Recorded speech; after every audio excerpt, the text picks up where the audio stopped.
Research shows that the average person will change jobs multiple times during their working life. This is perhaps the only average thing about Michael Jordan. Famous athletes have had some interesting side gigs. In 1977, NBA MVP and Hall of Famer Dave Cowens became a taxi driver in Boston for one night, during the playoffs no less. The season before, he'd left the team for 2 months to go sell Christmas trees. Danny Ainge did a reverse Jordan. He tried an MLB career that didn't pan out, and then switched to the NBA. Football great Jim Brown walked away at arguably the peak of his physical prime as the NFL's all-time leading rusher, so that he could pursue a career as an actor. He did flirt with the idea of a comeback at the age of 47 when his records were being threatened, but he never went through with it. But none of these can quite compare when arguably the best basketball player in history retired from the sport he dominated at the height of his powers, to play professional baseball. Not MLB, mind you, but minor league baseball, which has no glamour unless you consider places like Rome to be chic. Rome, Georgia, that is. When he made the announcement on October 7th, 1993, Jordan had just turned 30. A few months before, his father had been murdered while at a rest stop in North Carolina, a senseless act of violence that would call the very nature of existence into question for most of us. He was Air Jordan, the most recognizable sports figure in the world, a three-peat NBA champion, holder of the scoring title for 7 straight seasons, a relentless competitor whose seemingly every move was chronicled. Everybody wanted to be like Mike, except for Mike. Jordan had reached the end of the road, as far as basketball went in his opinion. He wasn't flourishing like he once was, because the game no longer brought him joy. He was also in a place that millions of people find themselves at 30. He started questioning his choices. Part of his job really bothered him. He hurt remembering the dreams his father had expressed for him, that Michael be a professional baseball player. But was it too late to start over from scratch? Not yet, he decided. So he returned to his inner child, a term devised by Carl Jung 100 years before. For many, nothing went with childhood like baseball, and like millions of others, Jordan was probably never happier in his life than when he played Little League. Throw in some gambling controversy and you get a pretty complicated picture, but we'll get into that in a bit. First, we have to go back to the beginning, when a young Mike first picked up a bat and glove, dreaming of Major League stardom before he ever touched a basketball. As a child, Jordan's team was the Oakland A's, who repeated a World Series run between 1972 and 1974, eerily foreshadowing MJ's double three-peats with the Bulls. Those years happened to coincide with Jordan's own rise in the game, when, at age 12 in 1975, his team competed for a trip to Williamsport and the Little League World Series. Jordan's team was from Wilmington, North Carolina, and they had won their state tournament largely because of a certain pitcher named Mike Jordan, who apparently routinely threw no-hitters. He wasn't, however, the kid who hit puberty early. He was on the small side, and his best pitch wasn't an overpowering fastball, but a wipeout slider. He was a power hitter as well, even back then apparently. In the regionals in Georgia, an offer was made. Whoever could hit a homer got a steak dinner. Ever the trash talker, young Jordan said, "Start cooking," and then crushed a bomb in the second game. His team lost to Texas in the regional final, 1-0, with Jordan throwing a two-hitter that wasn't quite enough. He had missed Williamsport by 1 game. Nonetheless, Jordan's father, James, was convinced, as seemingly everyone else was, that his son would be a major leaguer one day, if anything. He was named Mr. Baseball of Dixie Youth Baseball in North Carolina. Basketball, his friends said, was just something he did. Between the ages of 13 and 15, Jordan played on a team sponsored by Parker's Grocery Store in Babe Ruth ball. He was still smallish for his age, but tough. In one game, there was no catcher. Jordan volunteered, even though he could only make the throw to second base on 4 hops. The other team jeered him and said they'd run all game.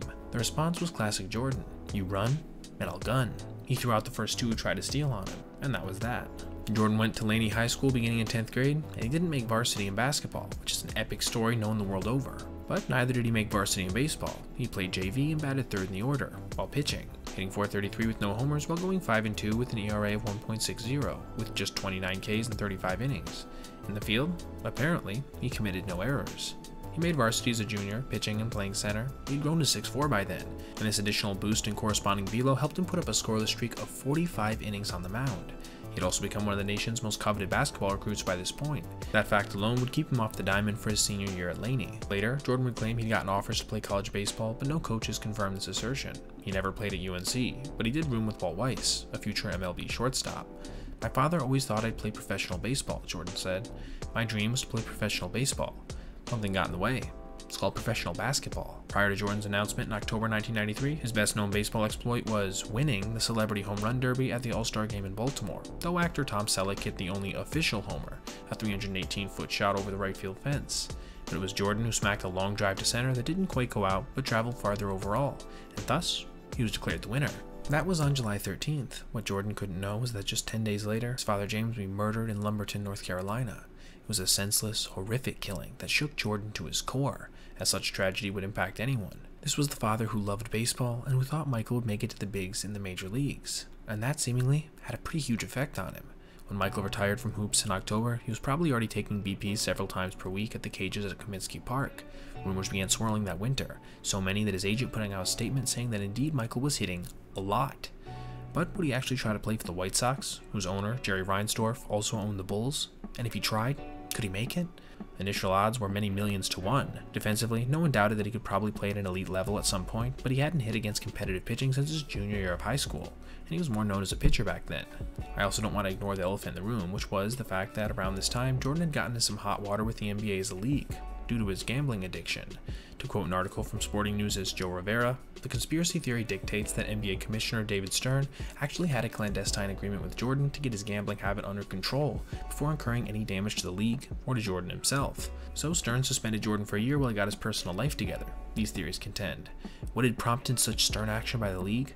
Well, again to quote Rivera, one of the more infamous aspects of Jordan's gambling habit was when he was called in front of a jury in 1992 to discuss a $57,000 personal check, which he had endorsed to James Slim Bowler, a convicted cocaine dealer. During Bowler's trial, Jordan was called to the stand to ask why the check made its way to Bowler. Jordan's reasoning as to what the money was for changed once he actually took the stand. Originally, he claimed it was a loan, but under oath, Jordan said it was to cover his gambling debt.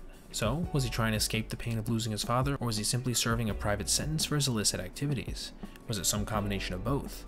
Perhaps we'll never know for sure, but regardless, on January 12, 1994, Jordan announced he was going to Sarasota for spring training as a member of the White Sox. He officially signed a minor league contract on February 7th.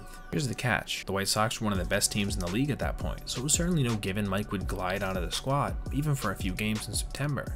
The Shy Sox had taken the eventual champ, the Toronto Blue Jays, to Game 6 in the ALCS the year before. Frank Thomas was the reigning AL MVP, and would be again in 1994. They were stacked. Besides Thomas, there was Tim Raines, a future Hall of Famer, and Julio Franco, who may deserve to be. Jack McDowell, Alex Fernandez, and Wilson Alvarez were all talented starters as well. Basically, Michael Jordan had his work cut out for him. But hey, working hard was second nature to MJ. Starting just after Thanksgiving, Jordan worked out every day prior to spring training, hitting so much that his trainers had to cut him off for fear he might hurt himself. He didn't want to be a freak show. If the White Sox were to tell me that they didn't think I was good enough to make the team, and they didn't want me at spring training, then I would accept their wishes and not go, Jordan said before he reported. In Sarasota though, a media throng descended on the team, the likes of which they'd never seen. It was crazy. I'd never seen so much media in spring training ever, Thomas said. We had as much media as they do at the World Series. Ted Koppel from Nightline was there. So was Dick Vitale. Michael tried to go buy groceries at Publix at 1:30 a.m. and still got swarmed by fans. Over 7,000 came to the opener on March 4th against Texas. Jordan entered the game in the 6th and went 0 for 1 while playing clean defense. Every time he hit a foul ball, the crowd stood and cheered. The pitcher who got him out, Darren Oliver, was determined not to give up a hit. They'd show it 1,000 times on SportsCenter, he explained. Jordan wouldn't end up getting a hit until March 14th, struggling to an 0 for 14 stretch to begin his career. That knock was a dribbler down the third baseline. After the game, the team showered him with beer. Still, no one had any illusion that Jordan was going to make the 25-man roster. Worse, Sports Illustrated put out a cover story, "Bag It, Michael," claiming that he was embarrassing the game with his antics. Early biomechanical analysis of Jordan's swing found that his bat quickness, measured from launch to contact, was lower than the average MLB player, at about 0.17 seconds versus 0.155. Yet his bat speed of 69.7 miles per hour was actually slightly better than league average. His hitting coach over the offseason was the legendary Walt Hriniak, a devotee of Charlie Lau, who had players dive over the plate in an effort to go the other way or up the middle. Hriniak met Jordan every morning at 7. If you're 1 minute late, he told him, you don't hit. Jordan, of course, was never late. 13 total spring games, Jordan went 3 for 20. He'd only managed to hit one ball out of the infield the whole spring. On March 31st, Jordan was officially sent down to the minors, Double-A Birmingham. But MJ got one last taste of the bigs on April 7th when he played in the Windy City Classic, an exhibition game featuring the White Sox versus the Cubs at Wrigley. Jordan went off in that one, registering his only real highlights in a big league stadium when he went 2 for 2, even managing to tie the game with a double down the line. The Sox obviously were pretty aggressive in sending MJ to Double-A. Many of the game's best young prospects battled it out. Tim Tebow, for reference, started in Single-A. It was a major change of pace from the limelight he was used to. He even asked his manager, future big league skipper Terry Francona, if they flew to cities on road trips. Nope, it was a bus ride. Usually a long one, sometimes in excess of 12 hours. Even the bus itself was trash. So, Jordan made some calls, and suddenly, the Jordan Cruiser appeared, a tricked-out bus that his teammates were immediately awed by. No, he himself didn't buy it, but he got a company to donate it for the publicity. In his first game, over 10,000 fans crammed into Hoover Metropolitan Stadium, along with 130 members of the media, to watch number 45 go 0 for 3. In fact, he didn't get a hit until his third game, a line drive single at right. This got him hot for a bit, as after his first 6-game homestand he was hitting .250. Then, on his first road trip, he reeled off a 13-game hitting streak. By the end of April, he was hitting .327. So what was the reason for his hot start when he had struggled so much in spring training? More than likely, two things were largely at play. In Birmingham, coaches moved him closer to the plate so his stride was more direct, which helped him pull the ball more. But perhaps the bigger factor was the fact that MJ was helped because he was getting a steady diet of fastballs. The minor leaguers probably expected him to not be able to catch up with pure heat. This wouldn't continue for the rest of the year, however. For the next 6 weeks following April, Jordan couldn't seem to buy a heater. Every pitch he faced was either crooked or slow. No one questioned whether Jordan could eventually do it, but at best it would probably take him years to recognize spin consistently. He was trying harder than almost anyone. He would hit off a pitching machine 5 times a day, until his hands bled. But all of his hard work wasn't being rewarded with anything close to major league production. His batting average for May was .165, pushing his season mark all the way down to .221. There were highlights even if they weren't on the field. After an 0 for 5, everyone gathered for a 4-on-4 pickup basketball game at the condo complex where many players lived. Teams were MJ plus 3 coaches against 4 players who were supposedly decent hoopers. Jordan let the players get within 1 point of winning, then told everyone the game was over. His team won, 17-15. This was certainly the high point of what would come to be one of the hardest months of his adult life when it came to sports. By the beginning of June, his average was below the Mendoza line, and Mike was seriously thinking about hanging him up for good. After another tough game in Memphis, Jordan spoke to Francona about quitting. The game of baseball can be quite humbling, and Jordan was currently the worst hitter in the Southern League. He was worried that because of his fame, he was taking the roster spot of a far more deserving younger player. Worse, pitchers had gone to Francona and asked that Jordan play left and not right, because apparently his arm wasn't strong enough to keep runners from taking third base. Francona said that his hands were tied because the orders on where Jordan played came from, quote, up high. They flocked by the thousands to see him play, and he was apparently very generous about signing autographs, even for opposing players. Usually during BP when he was shagging flies, they'd bring every item under the sun for him to sign, and he usually did. In the clubhouse, he loved to play ping pong with Francona, and they even developed a mutual passion for Yahtzee. These games, of course, always involved a wager, and since Jordan was usually the bank too, he never really seemed to lose.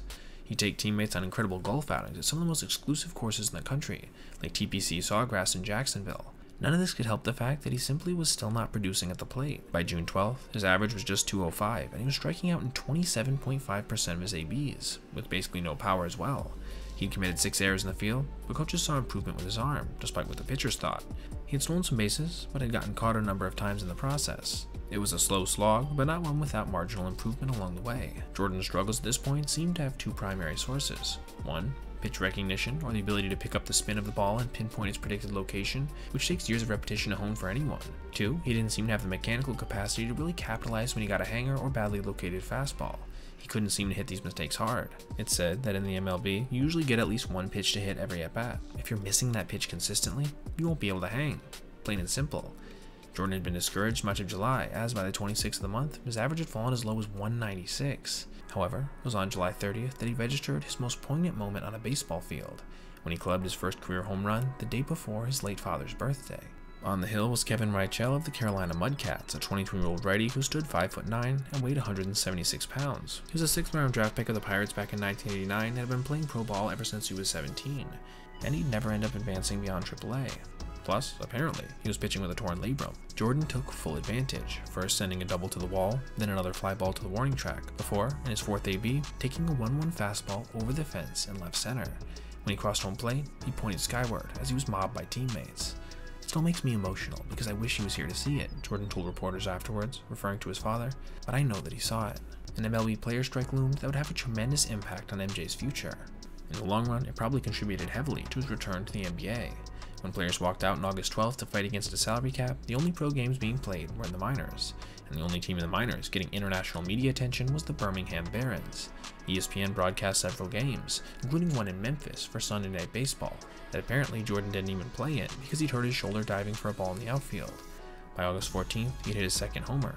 His average remained at 192, and his K rate was up to 32.8%.